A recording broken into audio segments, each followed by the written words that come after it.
Let's bring in Bjorn Lomborg now from the Copenhagen Consensus Centre, Environmental Economist. Thanks for joining us, Bjorn. Good to see you in the flesh. Great to be here. Now, you've been keeping a close eye on Australia's bushfires from afar. You've just arrived in the country yesterday. Let's start off on the climate change debate and our bushfires. First up, it's very clear, isn't it, that the consensus of climate scientists is that global warming will make the bushfire season that's always been bad in Australia, will increase the incident of bad bushfire days in southeastern Australia. Yes, both it'll increase the length and it'll also increase the amount burnt. So global warming really is a problem for bushfires. So obviously there's argument to be made to say, look, we also got to look at how can we deal with climate change. But you've got to ask two questions. How much worse is it going to be? And how much will your policies actually help? And I think this is what's missing in the conversation. Yeah, we'll come to all that in detail because it's crucial. I mean, we all know in this country we've always had a catastrophic bushfire threat and always will.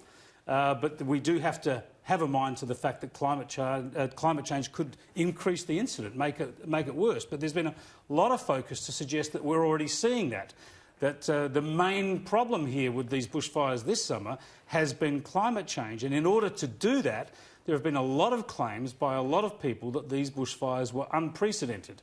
True or false? Well, so it depends on what you mean by unprecedented. If you look across a wide range of areas, there's always something that's going to be unprecedented. And it certainly was unprecedented in New South Wales, the amount of area burnt. It was certainly unprecedented for a very long time, at least, in Victoria. But these are two, if you will, of the many, many places that you could look in Australia. Now, they're absolutely the places where there are most people to be harmed. So clearly, there's a reason for concern. And I think we should make it very clear. All of these statistics do not mean that the bushfires were not terrible for the people who were affected. Absolutely. I think that's stifled the debate a bit. But, I mean, I agree. I mean, I've looked at all of this as well. I want to talk about your data in a moment. But I've looked at all of this historically as well. And certainly these are the worst bushfires, the worst bushfire season in recorded history in New South Wales. Victoria, not so. They had worse just 11 years ago and then worse as well back in 1983. But still a very bad bushfire season. But there's been a lot of suggestions that we've never seen anything like this nationally before. Now, you look at some of your data sets you've looked at, for instance, area burned. Is it the worst ever? No. And not by a wide margin. And that's, of course, why you need to look at the entire country, because you need to ask, what does the global warming theory tell us? Well, if we're going to have higher temperatures, we're going to see more days of potential bushfire, that means almost all areas are going to burn more except for tropical savanna. So it's important to say most of these wood, grasslands, whatever, is going to burn more. What we've seen is only a little bit burnt a lot more, namely New South Wales and Victoria, but the rest of the country is actually burnt less.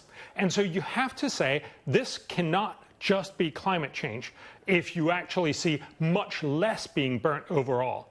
Again, this is not to say that there's not a problem in the long run future, but it is to say if you're looking at right now, you can't just point to two places and say, see, global warming, and sort of ignore all the other places. That's been the problem here, really, in my view, has been the activism, the political issues here, the policy advocacy. People were saying before the bushfire season, look, climate change is going to make it worse, and then whenever they see something, they point to that as proof. Yes, and so, look, again, this was not by any standard the worst bushfire we've seen. Actually, if we go back in history, about 11% of Australia's surface used to burn every year in 1900. Today, that number is down to about 5.3%. So we've seen more than a halving of the area being burnt. Why? Partly because we have much more agriculture and because we're better forest management. So we've actually done a lot to reduce the area. What we're likely to see because of global warming is by the end of the century, we'll go up to 6%. So from 5.3% up to 6%. Now, that's a worsening, and that's certainly something we should talk about. But just for reference, right now, if you extend it out to what is likely going to burn for the whole season, it is less than 4%. So it's one of the lowest we've seen, possibly the lowest. So really, are we talking about that this is global warming? No. What it tells us is this is an unusual situation. it's likely that some of this is going to look like what we'll see with global warming, but we've got to ask two things. It wasn't global warming because there's lots of other things that didn't turn out, all the other areas of Australia, and also, is this an effective way to help people with bushfire? And the simple answer is no, it's not. The other issues here, of course, is now with this very heavy rains, and they're going to carry on for a week, and depending on how far they spread, we could actually have an early end to the bushfire season in some parts of the country.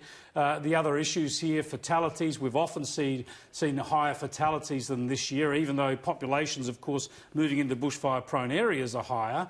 We've had greater loss of property in the past. There are historical records of similar smoke hazes in Sydney, meaning that the shipping couldn't even see their heads to Sydney Harbour. So on all these issues, we've seen them before. And as you say, we're not downplaying it, but we have seen it before. The critical issue here, though, is also our measures to protect ourselves and keep ourselves safe. No matter whether we're seeing this static or getting worse, they're the same, aren't they? It's about fuel reduction and planning and management of the land. Exactly. Prescribed burning. We know a lot of those things. And as you also mentioned, you've got to ask yourself, do you want a lot of people living out where it burns regularly? You have the same conversation in California. Don't build where you're likely to get burnt. Or if you do, make sure that the urban woodland interface is actually much better protected. There are lots of smart policies that you can enact and you should enact. But what you need to recognize is, even if you accept everything with the global warming idea that you're going to go from 5.3 to up to 6% by the end of the century, if Australia was to totally cut down on all its carbon emissions today, which of course is absolutely ludicrous, but let's just imagine that for a second, and stay carbon neutral for the rest of the century, the impact by the end of the century would be, instead of reaching 6% burnt area per year, we would reach 5.997. You would not be able to tell the difference in 80 years. And this is what I really think is crucial. We're being told that there's one solution, namely let's put up more solar panels and wind turbines and feel good about ourselves. But the reality is any realistic policy is going to have a minuscule effect in 80 years.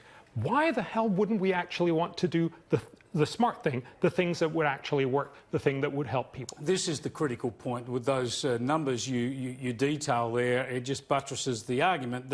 I think the obvious reality to anyone who looks at the policy options and the science, and that is that Australian emissions reductions policy cannot influence Australia's bushfire season. No. I mean, and again, this is not the only reason why you'd want to reduce carbon emissions in the long run. So there are other reasons, and there's a good argument to say, look, in the long run, we actually need to decarbonize. But if you're trying to say, I want to help future victims in 10, 20, 30, 40 years from now from bushfires, it's ludicrous to believe that that's going to happen through carbon cuts. It is going to happen through smart forest and fire policy. And we know lots of those, and those are the kinds of things that we should be focusing on. And in that way, you can really say that the global warming predominance of this conversation means that we forget all the easy wins, all the smart policies, all the things that would actually make much bigger difference for people, certainly in the coming decades. Yeah, we're distracted by the climate politics of the moment. And just on that, from your observations, this is not the first big global media scare about fires in the past 12 months. There's been a lot of focus on the Amazonian fires, which are an annual event, but that's not to say they're not a problem either, and also Arctic fires, which again are an annual event. Were they exaggerated in the public debate in the investigations you've done? Well, certainly I haven't looked at the Arctic fires, but certainly if you look at Amazonian fires, they were about average. Yeah. And of course, what's crucial to remember is they used to be a lot worse, because basically Brazil has gotten a lot of this under control. Yes, it was worse than it was the last 2 or 3 years, but it's much, much lower than it was just a decade ago.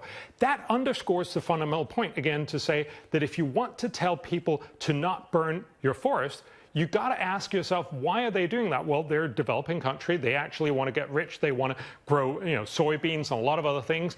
If we want to prevent them from doing so, which of course in Europe and the US and probably also in Australia, we've already cleared much of our forest to get rich in the same way. I think we need to ask ourselves, well, are we willing to pay them to stop doing so?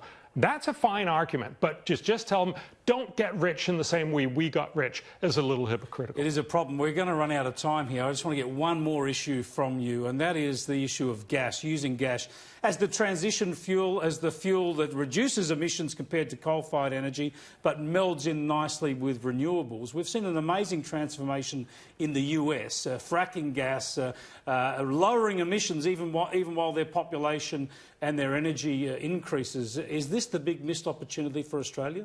I think you've got to realise that the only way you can cut carbon emissions significantly in the next couple of decades is through gas. We saw that in the US. US has cut more emissions or had more reductions over the last decade than any other country, not because they were green, but because they switched from coal to gas. That matters because coal emits twice as much as what gas does. So if we can get people to switch to gas, and that also goes for Australia, but honestly, this is not mostly about Australia. It's about getting China and India to do these things. Well, we export gas to China and India. We will be exporting more gas to them rather than coal and helping to lower emissions. That would be great. So fundamentally, it's about getting people first to switch to gas. That's the only realistic thing to do in the next couple of decades. And then, of course, invest a lot more in green energy R&D so that we will have the green energies that China and India and everybody else will want in the coming decades. Really great to talk to you, Bjorn. We've talked to you from Europe before, but good to have you on the desk here. And enjoy the rest of your stay in Australia, and it won't stop raining the whole time. I heard that, yeah.